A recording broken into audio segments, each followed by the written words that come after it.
আমাদের এলাকার যুবক যারা আছেন, সমাজের মানুষ একটা ফাউদুর একটা কথা কয়ে যায়, ফাঁকদা কথাটা মনে হয়ে গেছে। বালা দিকে একটা মুয়াজ্জিন রাখুন, এই মুরব্বী আব্বারে রিটায়ার করুন। আর আরেকটা হইলো 1500-2000 টাকা আছে মুয়াজ্জিন রাখুন, মুয়াজ্জিন রাখছুন, বিবেক রাখুন, যে মাথার মধ্যে আন্তাস রাখুন, জানে মসজিদের ইমাম সাহেবের যদি দরমা 6000-7000 দেতা হন, মাথার মধ্যে বিবেক রাখুন যে 10 রুপে দরমা দিবেন, হাদিয়া দিবেন। 100-150 ঘর মানুষের যদি একটা বেটারে 7000-6000 টাকা নেয়, ইমামের দরমা দিন। আর আন্তাজ বলা জিনিসটা আছে, হ্যাঁ 10 রুপে দিবেন। আর মুয়াজ্জিন 5-6,000-3,000 দেখলে রাখুন, মুয়াজ্জিনরা উপযুক্ত হাদিয়া দিবেন, আজান ভালো হইব। আর শুদ্ধ আজান দেন ওলা একজন মুয়াজ্জিন রাখবেন। আন্তাজি চাচা দেখে হেরে 1,500 টাকা মুয়াজ্জিন রেখে থই দিছে, বেটার নাই আজান শুদ্ধ মতো। ফজরের টাইমে আজান দেয়, আইয়া আলা শালা যেডি আইবা ব্যক্তি শালা। খারাপ পাইছুন আমার কথাটা না? বালা দেখে একটা মুয়াজ্জিন রাখুন, আজান মানে ডাহা, শুদ্ধ করে ডাকতো, সুন্দর করে ডাকতো, আল্লাহু আকবার আল্লাহু আকবার ডাকতি, মানুষের কানের মধ্যে হামাইতো। একটা হলো মুহের ফেসে যদিও, দাঁতের ফেসে যদিও, জিব্রার ফেসে, এটা হলো আলাদা ব্যাপার। অরিজিনাল হ্যাঁ আজানই পারে না, আজান তার শুদ্ধ, আজান তার শুদ্ধ আনা। লেহানে জলি আছে, লেহানে কফি আছে, আজানের মধ্যে ইদি গামি ফাক কলব সব আছে। আন্তাজি মুয়াজ্জিন একটা রাখিয়ে বই রইছে, পয়সা দিতে কষ্ট পা কলি তা আজান দেয় ভালো বোঝা। হ্যাঁ আকামত দেয় দেখুন, জানি হুন জোরে ক্যাটকে মারিছিল, ক্যাটকে মারিছিল, মানে আন্তাজি কয় কি যে কয় আল্লাহু আকবার, কি কইয়াম, কয়টা কইয়াম আমি। ইমাম সাহেব একটা রাখছুন, উপযুক্ত দিকে রাখুন, হাদিয়া বারায়াদার হন, তারপর আর শুদ্ধ আছে না নাই, হ্যাঁ বালা মতন তেলাওয়াতটা সহি আছে না নাই। কম টেহার মধ্যে ফায়ালছুন দিকে 5,000-4,000 টাকা ইমাম রাখা দিছুন। আর কম টেহার মধ্যে রাখতে নাকি হাদিয়া বারায়াদা রাখবেন।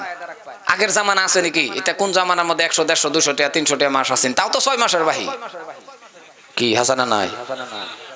আর মসজিদের প্রেসিডেন্ট যা আছেন, যারা সেক্রেটারি আছেন, দুইটা ফাউ ধরে কই যাইতেছি, ইমাম জাতানের বাইক না লাগে, ইমাম জাতানের ফিসে ফিসে না করুন লাগে, পয়সা লাগে, হাদিয়া লাগে। ইমাম বাদশা, বাদশার মর্যাদা দিবেন। সেক্রেটারি প্রেসিডেন্ট কই থইবেন 1 তারিখ 2 তারিখ 3 তারিখ 3 দিনের ভিতরে অ্যাকাউন্টে টাকা ঢুকবো, কিবা কারণ বছর ঢুকবার পাইছে না, হুজুর আমি গিয়ে লয়ে যাইয়াম। প্রত্যেকটা শুক্রবার ইমাম সাহেবের লগে মুসাফা করে আয়া পড়বেন, একটু চেহারার দিকে চাই আয়া পড়বেন, 40 দিনের সগীরা গুনাহ মাফ হয়ে যাবে। না ইমাম রে গরিমাটে কয়ও, গরিমাটে রুপি আয়ো রুপি হে নুজো ইমাম রে ঘুরাইতে ঘুরাইতে, আবার গরিমাটে খর ইমাম রে কইতেছি না, কথাটা বুঝাইতে যেতেছি। আবার বহুত এত বড় ওয়াজ বুঝে না। 3 দিন 4 দিন করে ইমাম রে ভাষা ঘুরানো শুরু করছে। এক ইমাম রে বলে মাশাআল্লাহ এনো আয়ো হেনো আয়ো, এটা যখন করে ইমাম সাহেব কি গো এটা করুন কেন আমার লগে 150-200 টাকা মাস, তাও 3 মাস ধরে ঘুরাইতেছেন, আর 3-4 জায়গা হ্যাঁ নেতে করুন কে জন একটু রাগ করছে। এই সেক্রেটারি কো দিতাম না, করবেন কি? যখন কইছে দিতাম না করবেন কি, ইমাম সাহেব কো ভাই তুমি যেদিন থেকে সেক্রেটারি হইছো দিতা না, এটা আমার একটা সন্দেহ ঢুকে পড়ছে, এর লাগি আমি 3 মাস ওযু ছাড়া নস করাইছি, যাইতেছি খারাপ পাই না। 10টা যাতে এইটা না ও কথাটা বুঝছুন।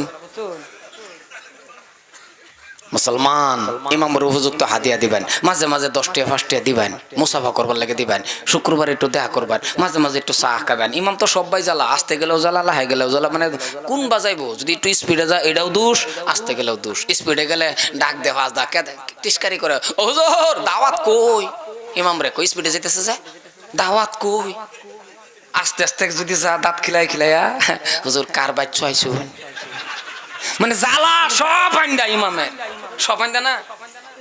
হ্যাঁ না মনে রাখুন যে ইমাম জিন্দা যা ফাঁস দান জানছে, এই টাইমে এনে খেলে খেলে জানছে যে ইমাম জিন্দা যা ফারা দেম ইন্দে যাম। কাল কিয়ামতের দিন আল্লাহ বলবেন যা যা যা, আলিমের পাড়ার পিছনে তোর পাও পড়ছে, যা তুইও জান্নাতি। সংক্ষেপে বুঝাই দিলাম।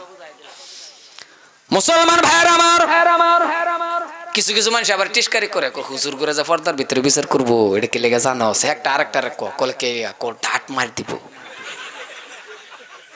টিস্কারি করে কথা কয় না, আসা না না। আচ্ছা আনের যে সন্দেহ করলেন পর্দার ভিতরে না ডাঁট মার দিব, আচ্ছা এটাও তো করবার পা আল্লাহ কেউ যদি নাই আউলে না, যদি কয় আল্লাহ যে কেউ নাই রে, যা পর্দা ডাঙ্গাই দেয়, যদি তুই ধরতে জান্নাত আছে যা, আল্লাহকে এটাও করাবে না। সন্দেহ যদি এটাও ঢুকছে আনে কর, এটাও কইল তার লগে লগে দুনুরা কইছে, খালি কইছে যে ডাঁট মার দিব, হেটা কোনকে লগে লগে এটাও কইছে কেউ নাই, আল্লাহ মাফ করে দেওয়ার পা। মুসলমান ভাইয়ের আমার, 2 বার নামাজ পড়লো, কয়বার হয়েছে?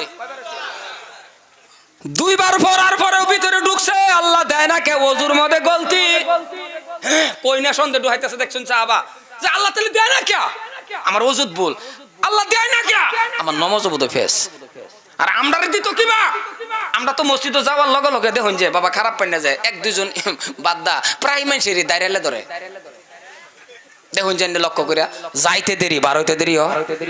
কথা কোন হোটেলের মধ্যে 3 ঘন্টা আমার আড্ডা, তার অসুবিধাও না। মসজিদের ভিতরে হামানির লগে লগে তার শরীরের মধ্যে তার একটা ছটফট উঠে পড়ছে, কোন সময় বাড়িব? কি ওয়াজ করবাম আমি, দুঃখ লাগে আমার। আল্লাহর ঘর জান্নাতের টুকরার মধ্যে নামাজ পড়লে তোমার নামাজের মাধ্যমে তোমার লগে আল্লাহর মেরাজ, আর তুমি হেনুগা করো অশান্তি। ইমামের ফিসে খারো হাইরা একটু গরম না লাগছে মানছি, গরম আছে, যদি লাইন গেছে গরম কিসে মরে যাবেন গরমে? কথা কোন গরমে মরে যাবেন? ফেসার উঠে পড়ছে, আন্যার রুমে এসি আল্লাহর গরো গেছুন, একটু ধৈর্য ধরে খালি সূরা কেরাতটা হুনুন না, হরফে আন্যার আমল নামার মধ্যে, আমার আমল নামার মধ্যে 10টা করে নেকি আল্লাহ দান করে দিছে। 10 মিনিটের গরমে মরতান না তো, এরমও মুক্তা দিয়েছে ইমাম সাহেব সূরা কেরাত লাম্পা করছে দেখি এখন ডাইরেক্ট তো নামাজও কইবার হবে না, নামাজের মাধ্যমে ইমাম সাহেবের সিগন্যাল দেয়, তার মানে হুজুর লাম্পা হয়ে গেছে। কিন্তু জান্না হুন্না দেয়া থাকলে আন্যার নামাজ ফাসিক। মসজিদ আমরা মনই বয় না, ধ্যান দাইতা হ্যাঁ না, নামাজও খারুছি না, কই খারুছি মন হই নাই। ঈশান নামাজ পড়তেছে, ইমাম সাহেব নামাজ পড়াইতেছে, হ্যাঁ নামাজও খারাইছে, আর মন হই নাই, নামাজ খারাই নামাজ পড়তেছে, ফট করে গেছে গা লাইন। এরম হয় না? কথা কোন লাইন জানা নাকি? আক্তামারে লাইন গেছে গা, আন্দার হয়ে গেছে, হ্যাঁ নামাজও থাকে হ্যাঁ নমাজও ওইটা তার মনও নাই, হ্যাঁ লকদার একটা নমাজের কথা বাড়ি পড়ছে। এই হলো নামাজ। আসুন হ্যাঁ নমজও না কই, এটা হ্যাঁ মনে আছে, লাইন জায়গা আন্দার কি ওই ইমাম সাহেব সূরা পড়তাছে, তুমি কান লাগাই দাও, এটা না কই হ্যাঁ আস্তাগফিরুল্লাহ। আর যদি একটু লাইন গেছে বা কি আছে, গরম লাগছে ধৈর্য ধরে পড়ুন না, দরকার পড়লে মাছটা জানি না মসজিদে এসি লাগাই দিন, তাও এত ঘন ফ্যান দিন না যে, কারণ আমরা ময়মনসিংহের মানুষ। ফ্যান দা মসজিদটারে সাদা বাদা লাগাই আছে, ব্যক্তি যখন দেয় ফ্যান, কেউ আর লুঙ্গি জায়গাতে না, বেহরি খালি লুঙ্গি আঙ্গে উঠে। কথা কোন হাসা না নাই ব্যক্তির এলেগে যারা ফ্যান ফিন্দা মসজিদে যাও, তোমার ফ্যানটা যদি ডিলা থাকে আর ঘন্টার উপরে যদি থাকে, তাহলে 100 গুণ উত্তম লুঙ্গি ফিন্দা যারা নামাজ পড়ে, এগর থেকে 100 গুণ উত্তম ফ্যান ফিন্দা নামাজ পড়া। কারণ এটা আর জাগা মাগাত কোনো উঠতো না, সুন্দর করে থাকবো, খালি ফ্যানটা ডিলা মন লাগবো, সুন্দর সিস্টেম মন লাগবো। আর আমরা যারা লুঙ্গি ফিন্দা যাই, দেখবেন 2 রাত নামাজের মধ্যে 40 বার লুঙ্গি রে টানে, লুঙ্গির লগে করে লুঙ্গি জাঙ্গে উঠে, লুঙ্গি ফিকে উঠছে, যে লুঙ্গি ফিকে উঠছে, ফ্যান তো পুরা ঘুরতেছে, লুঙ্গি ফিকে উঠছে। একটা আছেন সুবহানার বিলালার মধ্যে, এটা যখন মাথা আঙ্গায় উঠে, এই লুঙ্গিকে মাথাত বাচ্ছে, হ্যাঁ উঠে আর করি টুফি এত বড় কে, আর টুফি বড় না লুঙ্গি। এই হলো নামাজ। নামাজের মতন নামাজ পড়ুন, কারণ এই কপালটা কারে লাগাইবেন? কথা কোন কারে লাগাইবেন? এই কপালটা আমার মাবুদ রে, এই কপালটা আমার আল্লাহ রে। হযরত আলী নামাজে দাঁড়াইছে, শরীরের থেকে তীর খুলছে, টের পাইছে না, শরীরের থেকে তীর খুলছে, তীর গিচ্ছিন পাও, আগে গেছে সাহাবারা খুলবারই দেনা, বুগুলো যাইবারই দেনা, দরবারই দেনা, 20 বেদনা। সাহাবারা হযরত আলী রে নামাজের মধ্যে খারইবার দাও, নামাজে যখন ওয়াক্ত হয়ে যাবে খারই পড়বো, আমরা তীর খুললাম, নামাজে খারইছে, তীর খুলছে। নামাজের শেষে আলী জিগা সাহাবারা, ও নবীর সাহাবারা তীর খুলবার আইছো? সাহাবারা কোন সময় খুলছি? হযরত আলী খুদার কসম টেরি পাইছি না কোন সময় খুলছো। সুবহানাল্লাহ, এর নাম নামাজ। আর আন্যের আমার নামাজ টের পাইতো না। বার মশা একটা আয়া যাইবার পা, কথা কোন যাইবার পা, যদি দেখছে হেভরে আত্তাহিয়াতু লিল্লাহি, আঙ্গুলের মাথাত বইছে মশা, আরে বইছে মাছলা হইলো হরায়া দেন আস্তে করে, আত্তাহিয়াতু লিল্লাহি না, হ্যাঁ দেখাই এম ধরছে নমজ আতা এত ফালাই ঠিয়া এম দৌড়িয়া এমন জোরে সর বয়াইছে, লক দেখটা আছেন যে এটা সিট মেরে আতা এত বলছে, হেডটা বইছে এমন সরটা যে বয়াইছে জোরে। তো মুসলমান নামাজ এটা ফাইজলামির জায়গা না, মনে রাখবেন এটা কেয়ার জায়গা। কথা কোন কেয়ার জায়গা, মাবুদরে সিজদা দেওয়ার। আজকে হেনিকে লেগে হয়েছে কইতার বাইন, হেনি হয়েছে আন্যারা আমার না জানার কারণে। এই যে খারইতে এই যে কলা গাছের মতন কিছু বুঝি না যে, আজকে যদি ইমাম সাহেব যখন আলহামদুলিল্লাহি রাব্বিল আলামিন, আন্যাও যখন জানবেন দেখবেন লগে লগে আন্যাটা যাইতে থাকবো। মালিকি ইয়াউমিদ্দিন আইনাটা লগে লগে যাইতে থাকবো। ইমাম সাহেব যদি পড়ে আর রহমান আল্লামাল কোরআন, আইনাও জানুন এলে গানেটা লগে লগে যাইতে থাকবো। অনান্য আমি কিছুই জানি না, কলার মধ্যে খারাপ রয়েছে এলে গিয়ে মুখ দাবারো, হ্যাঁ এই যে এলে গিয়ে বারো, হ্যাঁ খারাপ পাইছেন আমার কথাটা না?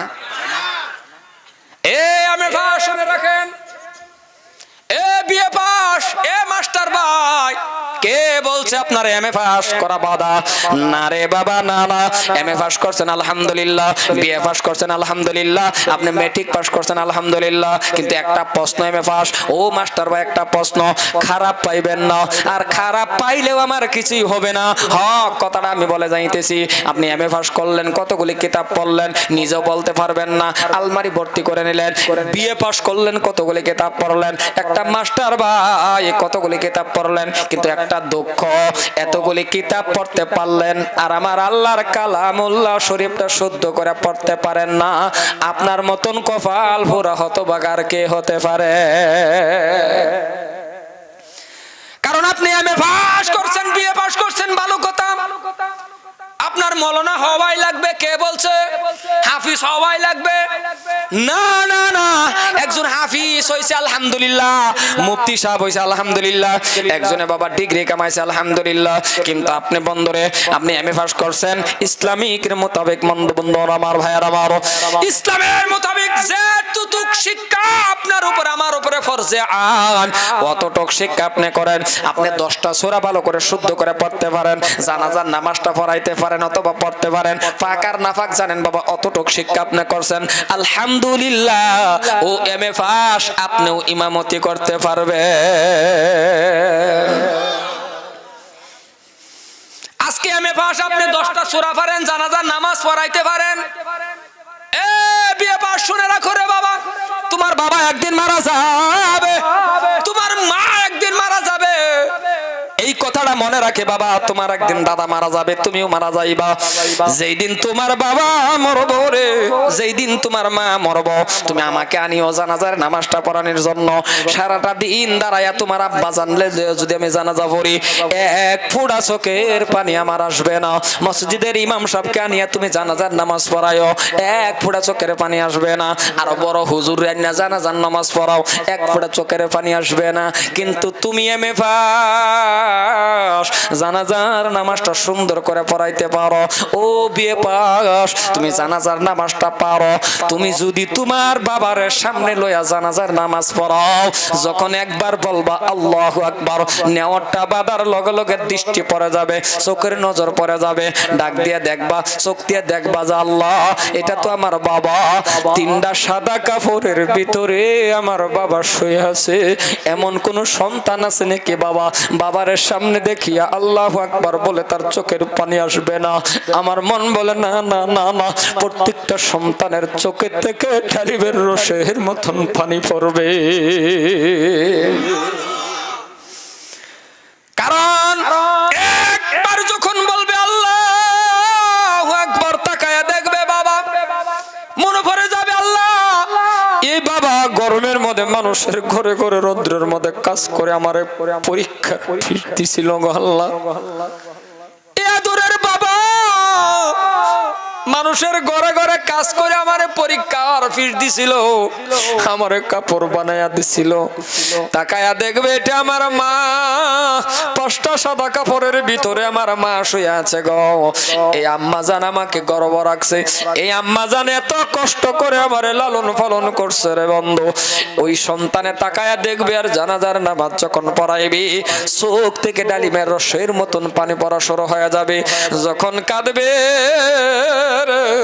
চোখের পানি দেখবে, আল্লাহ রাব্বুল আলামিন বলবে বান্দা কান্দিস না, তোর বাবার সামনে রাখিয়া চোখের পানি কেন ছাড়তেছ, তোর মাকে সামনে রাখিয়া চোখের পানি কেন ছাড়ো? আমি আল্লাহ দেখছি, আমি আল্লাহর কুদরতি রুমাল দিয়া তোর চোখের পানি মুছে দিলাম, আর তোর আম্মা আব্বার গুনাহ আমি আল্লাহ মাফ করে দিলাম। মুসলমান ভাইয়ের আমার, এই জন্যই অতটুক শিক্ষা আপনি করেন, দেখবেন নামাজের মজা কি লাগে বাবা সেটাও আপনি বুঝে নেবেন। কারণ আপনি বাবা 8 নম্বরে দাঁড়ায় থাকেন, ইমাম সাহেব বাবার জানাজা পড়া, ইমাম সাহেব কি কয় না কয় আপনি আলহামদুলিল্লাহ, ইমাম সাহেব যতটুক শিক্ষা আছে বাবা, যতটুক নিয়ম নীতি আছে জানাজার, অতটুক নিয়ম নীতি ভাবে হিসাবে জানাজার নামাজ পড়ায়া দেয়, কিন্তু চোখের পানি আসবে না। ওরে বন্ধু, আর ছেলে যখন জানাজা নামাজ পড়ানোর পর এইবার ছেলে বাবা কবরে নামবে, কারণ শিক্ষিত ছেলে যখন থাকবে, যখন তার মাসলা মাসাইল কিছু জানা থাকবে, কবরে নামতে বাবা ভয় করবে না। কারণ একটা সন্তান বাবারে কবরে লইয়া যখন নামবে রে বাবা, আস্তে আস্তে আস্তে করে কবরের মধ্যে রাখবে, কারণ তার মনে পড়ে যাবে আব্বা কবরের মধ্যে নামাইতেছি, জোরতে নামাইবে না, আস্তে আস্তে করে নামাইয়া বাবা জীবনের শেষ বিদায় যখন বাবারে দিয়ে আসবে, ওইটা আমি বাবার মুখটা যখন ক্যাবলার দিকে বাবা ফিরাইয়া দিবে, ওই সন্তান যদি মুখের থেকে যখন কাপড় সরাইয়া ক্যাবলার দিকে মুখ ফিরাইবে, লাশ দেখাটা বাবার শেষ দেখাটা বাবার মুখটা দেখবে, ওইটা আমি সন্তান বাবারে ডান হাত দিয়ে যখন বাবার মুখের মধ্যে ধরবে, বাবারে লাশটাম যখন দেখে বাবা বাবার কপালটা হাতায়া দিবে, এমন কোন সন্তান নাই তার চোখের পানি আসবে না রে বন্ধু। প্রত্যেকটা সন্তানের চোখ থেকে ডালিবেন, প্রত্যেকটা সন্তানের ডালিমের রসের মতন চোখ থেকে যখন পানি পড়া শুরু হয়ে যাবে, আমার আল্লাহ বলে বান্দা কান্দিস না, কান্দিস না, কারণ সন্তান হয়ে বাবা মার জন্য দোয়া করলে সেই দোয়া 1 সেকেন্ডের মধ্যে কবুল হয়ে যায়। এই জায়গার মধ্যে যখন সন্তান লাস্ট টাইমে যখন উঠবে রে বাবা, চোখ থেকে পানি পড়বে, আমার আল্লাহ বলে কান্দিস না, তোর আব্বার কবরের ভিতরে আমি আল্লাহ জান্নাতি বিছায়া বিছায়া দিব।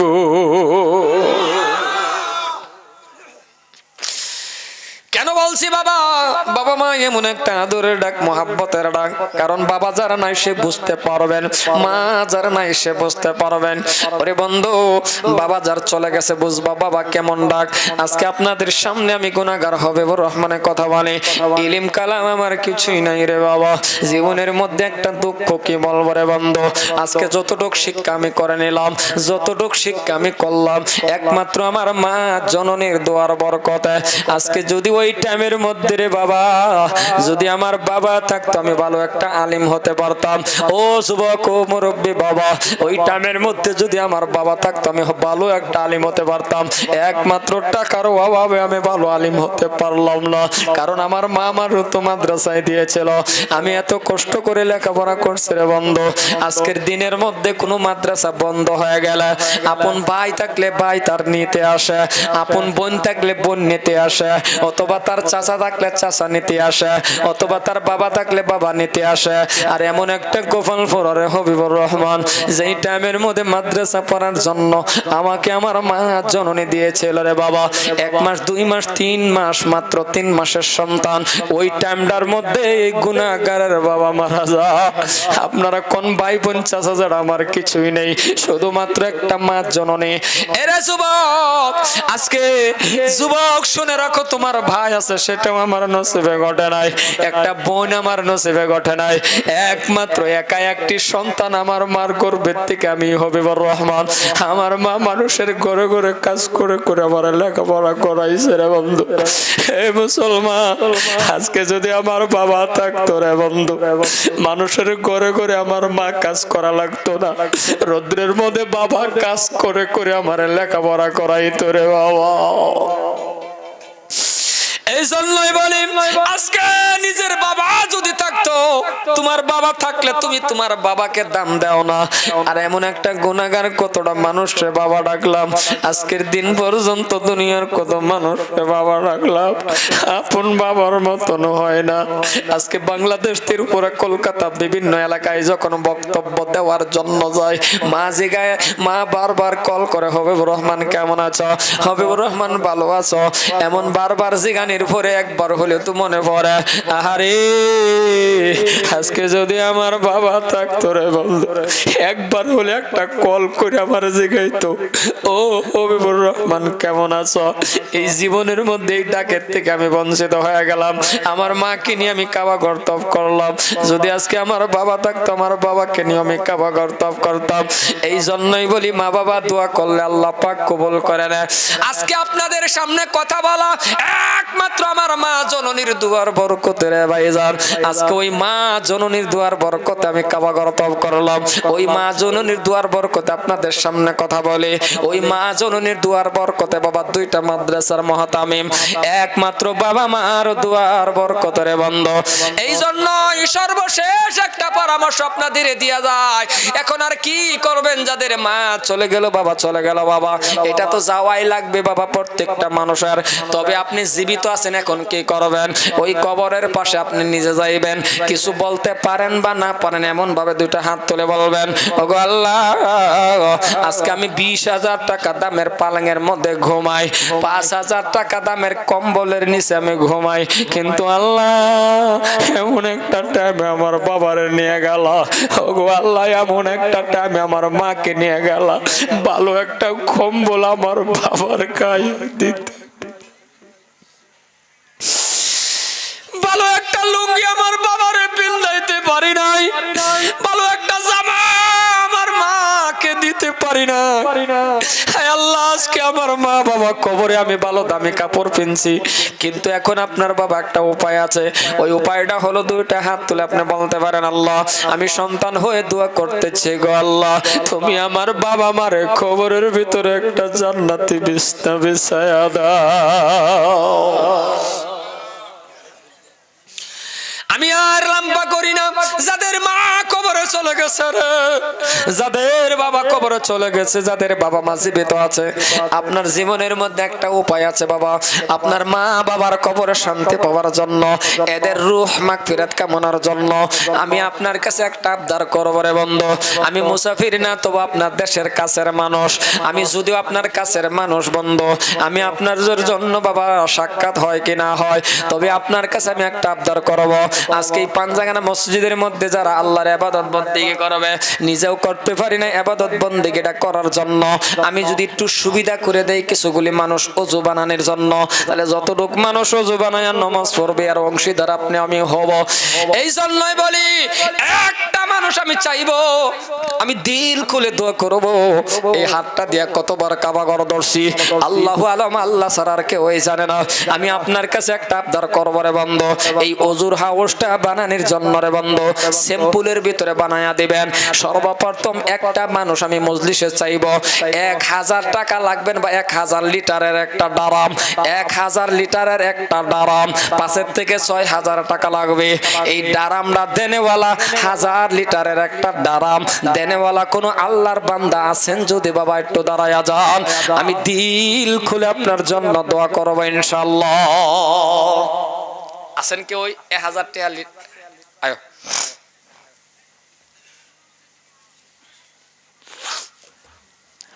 আল্লাহ তুমি কবুল করে নাও। নারায়ে তাকবীর।